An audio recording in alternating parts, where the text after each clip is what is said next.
जय माँ इंद्राक्षी, जय अम्बे। इंद्राक्षी धाम में दर्शकों आप सभी का हम हार्दिक स्वागत करते हैं। आज के दिन जिन जातकों का जन्म दिवस है, मैरिज एनिवर्सरी है, उन सभी को हमारी तरफ से बहुत बहुत शुभकामनाएं।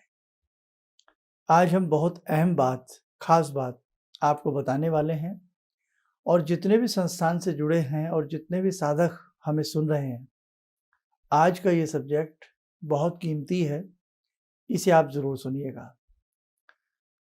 हम अपने जीवन को सुखी बनाने के लिए नाना भांति के छोटे छोटे टोटके, छोटे छोटे झाड़ फूंक, पता नहीं क्या क्या हम उपाय करते हैं, लेकिन क्या इन उपायों से हमारा भविष्य बदल जाता? और नहीं बदलता तो ऐसा कौन सा दुर्गम उपाय है जिससे हम अपने प्रारब्ध को भी मिटा सकें? सत्य सनातन धर्म में प्रारब्ध को माना जाता है। पुनर्जन्म पर भी विश्वास है, इस जन्म के बाद दूसरा जन्म लेंगे इस पर भी विश्वास है, और प्रारब्ध में हमने जो कर्म किए हैं उसी प्रकार का फल, उसी प्रकार का जीवन हमें काटना पड़ता है। कैसे हम सुखी हों, कैसे अपने जीवन को हम सुंदर बना सकें, आज इस अंक में आपको जानने को मिलेगा और इन टोटकों की बात भी आपको बताएंगे। छोटे छोटे टोटके जीवन को कदापि नहीं बदल सकते, ध्यान रखना।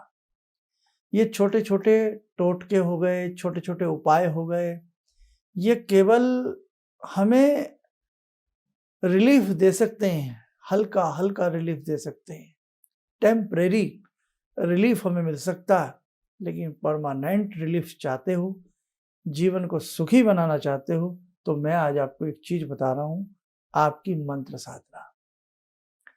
मंत्र साधना ही आपके भाग्य के लेख को मिटा सकती है, और इसके साथ साथ आपके जीवन की ईमानदारी, जीवन को अच्छे से जीना, ईमानदारी के साथ जीना, जीवन में अच्छे क्रियाकलाप करना, यही ऐसे साधन हैं जो आपको जीवन को उच्च सोपान पे ले जा सकते हैं।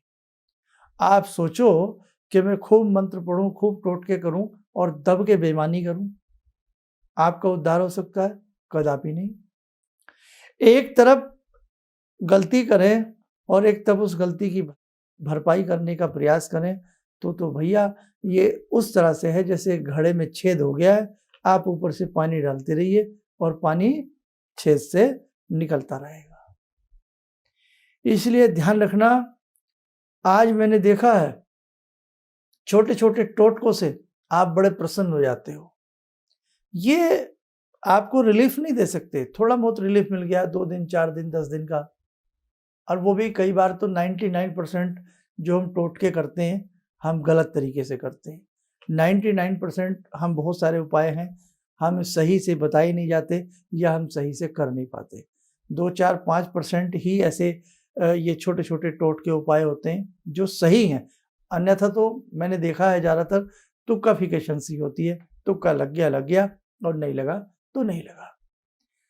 आपके गुरु से दीक्षा लेना, यानी कि अपने गुरु से दीक्षा लेकर के उस मंत्र को पढ़ना, कहीं से भी आप दीक्षा लें, गुरु के मंत्र को अच्छे से पढ़ना या किसी विद्वान से कोई मंत्र लेकर के उसकी साधना करना, हम आपको विश्वास दिलाते हैं आपके जीवन में परमानेंट रोशनी आएगी, आपके जीवन में बदलाव आएगा। लेकिन जो प्रारब्ध के कर्म हैं वो भी आपकी साधना जब तक काटेगी नहीं तब तक आपको लगे, कई बार आपको लगता है ना कि इतने साल हो गए पूजा करते हुए, ऐसा हो गया लेकिन कुछ भी नहीं हो रहा, तो आप नर्वस मत होइए, करते रहिए।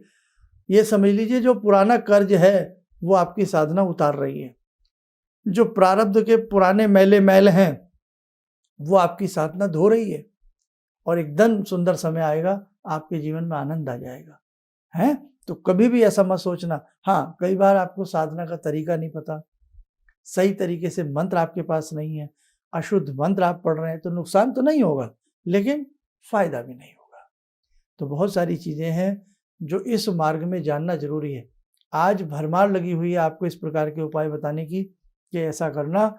ये अब कोई भी योग 300 साल से पहले तो कम आता ही नहीं। बड़ी अजीब सी बात मुझे लगती है कि ये संयोग बन रहा है 400 साल बाद, ये संयोग बन रहा है 800 साल बाद।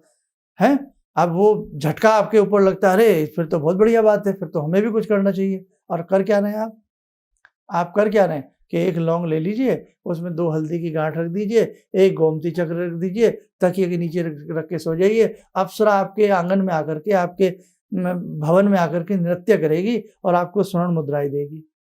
अरे भैया, हम पागल हो गए हैं? हम कैसी कहानियां सुन रहे हैं?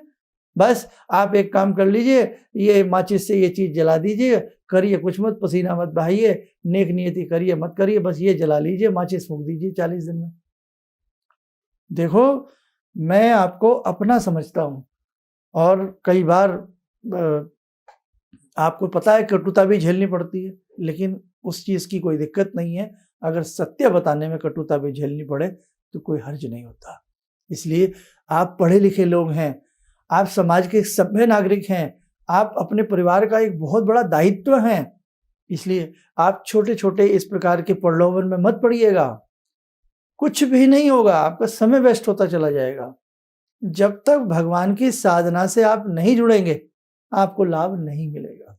कई बार हम भी आपको बताते हैं, जैसे हमने बताया, भाई कपूर मिला करके, ये मिला करके आप दीप जलाइए, ऐसा दीप जलाइए, लेकिन दीप के साथ आपको मंत्र बताया कि आप चाहे गायत्री मंत्र पढ़िए, चाहे संकट कटे मिटे पढ़िए, शिव मंत्र पढ़िए, आप अपनी साधना करिए। बिन मंत्र के, बिन साधना के, बिन प्रयास के, बिन किसी मेहनत के जीवन में कुछ नहीं हो सकता। या प्रारब्ध इतना अच्छा हो कि हम भाग्य इतना सुंदर लिखा करके लाए हैं कि साहब पैदा ही हम वहां हुए हैं जहाँ सोने के चम्मच हाथ में है, उससे हम खीर खा रहे हैं। समझ गए मेरा मतलब? कि इतने धनाढ़ी परिवार में हम पैदा हुए हैं। इसलिए मेरे भैया, मेरे बच्चों, मेरे बाबू, आप ध्यान रखना, ये छोटी छोटी बातों में मत फंसिए, आपका समय वेस्ट हो जाएगा। बड़ा करिए, बड़ा सोचिए, अच्छा करिए, तब आपके जीवन में परिवर्तन होना तय है। एक विद्यार्थी छोटी क्लास से बड़ी क्लास तक बहुत मेहनत के साथ पढ़ता है, बहुत जज्बे के साथ पढ़ता है, और ऐसी बात नहीं, अगर बहुत होशियार बच्चा है तो वो फिसड्डी नहीं रहता, वो एक न एक दिन नाम रोशन करता है। और जो बच्चा नकल कर करके पास होता है, ठीक है, वो नौकरी किसी तरह से पा भी लेता है, वहाँ पर भी कुछ हिसाब बना करके पा लेता है, लेकिन वो उसको सुख नहीं मिलता और वो एक न एक दिन अपने पद से हटने के लिए मजबूर हो जाता है। अव्वल तो वहाँ तक वो पहुँच ही नहीं पाता है जहाँ तक उसको पहुँचना चाहिए।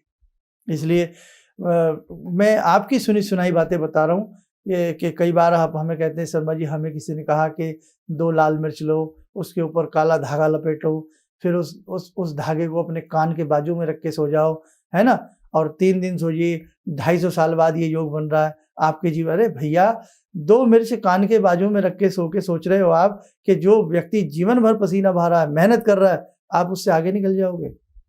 एक व्यक्ति अपनी पूजा के दरबार में, अपनी देववाड़ी में 11-11 माला गायत्री की कर रहा है, भगवान का अच्छे से नाम ले रहा है, सदाचार का जीवन जी रहा है, अच्छे से जीवन को बिताने की कोशिश कर रहा है। आप सोच रहे हो 2 मिर्च कान के पास काले धागे में लपेट के रख के आप उससे आगे निकल जाओगे? कदापि नहीं निकल सकते। अगर वो व्यक्ति जो साधक है आज परेशान है, लेकिन आने वाला कल उसका बहुत शानदार होगा ही होगा। शरीर के ऊपर दीमक जम जाती थी पूजा करते समय, शरीर के ऊपर मिट्टी जम जाती थी पूजा करते समय, जंगलों में कंदराओं में रह करके वस्त्र फट जाया करते थे और व्यक्ति कंदमूल खा करके अपनी पूजाओं को, अपनी भक्ति को आगे बढ़ाता था।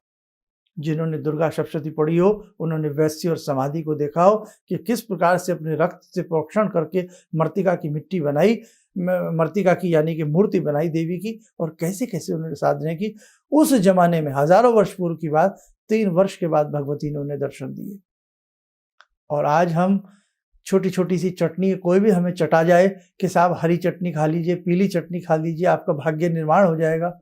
हमें सोचना चाहिए हम क्या करने जा रहे हैं। हम सत्य सनातन धर्म के लाल हैं, हम सत्य सनातन धर्म के सपूत हैं, और हम इस प्रकार की छोटी छोटी बातों से अपने भाग्य को बदलने का प्रयास कर रहे हैं। आपकी गलती नहीं है, इंसान का मन ये हो चुका है कि करना कुछ ना पड़े और रंग चोखा आ जाए। नहीं साहब, आपकी ये सोच हो सकती है, मेरी ये सोच नहीं है। इसलिए आज मैं अपने इस जो संदेश को आपके लिए लेकर के आया हूँ अब जाग जाइए, सोने की आवश्यकता नहीं है। मतलब अच्छा कुछ करिए। कोई भी संत महात्मा आपको अच्छी बात बता रहे हैं, अच्छी वाणी दे रहे हैं, अच्छी शिक्षा दे रहे हैं, उसको आप मानिए।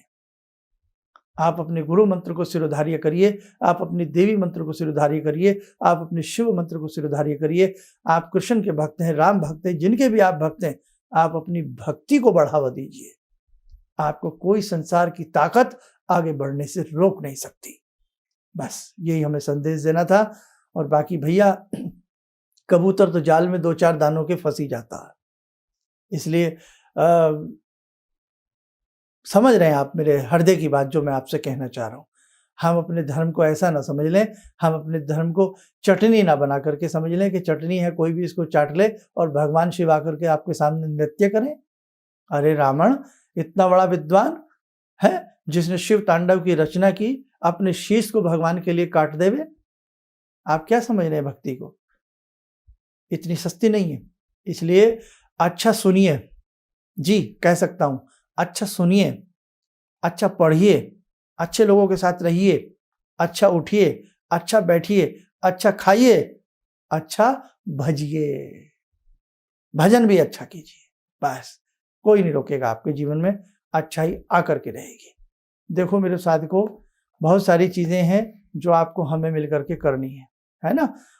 आप स्वस्थ रहें, सुखी रहें। इन्हीं शुभकामनाओं के साथ हम अपनी वाणी को विराम देते हैं। जय जय अम्बे।